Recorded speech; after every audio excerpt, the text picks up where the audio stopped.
ಒಂದು ಕಾಲದ ಪ್ರಮುಖ ಉದ್ಯಮಿ ಪ್ರಧಾನಿ ಮೋದಿ ಅವರ ಆಪ್ತ ವಲಯದಲ್ಲಿ ಗುರುತಿಸಿಕೊಂಡಿದ್ದ ಬಿಆರ್ ಶೆಟ್ಟಿ ಅವರು ಮಂಗಳೂರಿನಲ್ಲಿ ನಡೆದ ಪ್ರಧಾನಿ ಮೋದಿ ಕಾರ್ಯಕ್ರಮದಲ್ಲಿ ಭಾಗವಹಿಸಲು ಆಗಮಿಸಿದ ವೇಳೆ ಭದ್ರತಾ ಸಿಬ್ಬಂದಿ ಅವರನ್ನು ತಡೆದ ಘಟನೆ ನಡೆದಿದೆ.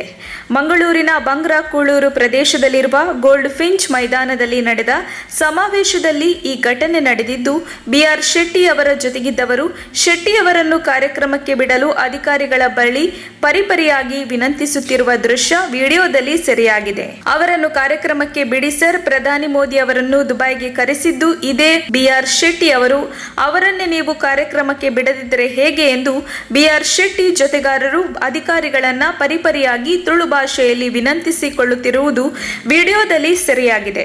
ಸಾಕಷ್ಟು ಮನವಿ ಮಾಡಿದ ಬಳಿಕ ಬಿಆರ್ ಶೆಟ್ಟಿ ಅವರನ್ನು ಕಾರ್ಯಕ್ರಮಕ್ಕೆ ಬಿಡಲಾಗಿದೆ ಎಂದು ಹೇಳಲಾಗಿದೆ. ಪ್ರಧಾನಿ ನರೇಂದ್ರ ಮೋದಿ ಅವರನ್ನು ದುಬೈಗೆ ಕರೆದುಕೊಂಡು ಹೋಗಿ ದೊಡ್ಡ ಮಟ್ಟದ ಕಾರ್ಯಕ್ರಮ ಮಾಡಿದ್ದ ಬಿಆರ್ ಶೆಟ್ಟಿ ಅವರು ಇಂದು ಕಾರ್ಯಕ್ರಮ ಪ್ರವೇಶಕ್ಕೆ ಬೇಡುವಂತಹ ಸ್ಥಿತಿ ನಿರ್ಮಾಣವಾಗಿದೆ. ಉದ್ಯಮದಲ್ಲಿ ನಷ್ಟವಾದ ಬಳಿಕ ಯಾರು ಕೂಡ ಮೂಸಿ ನೋಡುವುದಿಲ್ಲ.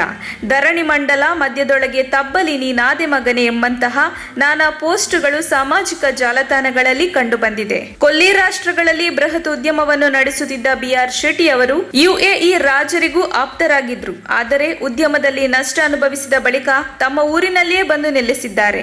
ತಮ್ಮ ಇಷ್ಟದ ನಾಯಕ ಪ್ರಧಾನಿ ಮೋದಿ ಅವರನ್ನು ನೋಡಲು ಬಂದ ವೇಳೆ ಅವರಿಗೆ ಕಾರ್ಯಕ್ರಮಕ್ಕೂ ಪ್ರವೇಶ ಸಿಗಲಿಲ್ಲ.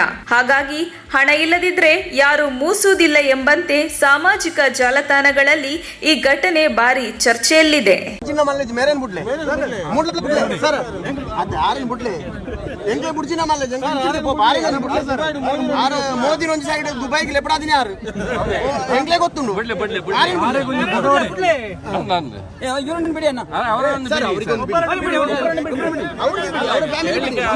ಎಲ್ಲರಿಗೂ ಗೊತ್ತುಂಟಲ್ಲ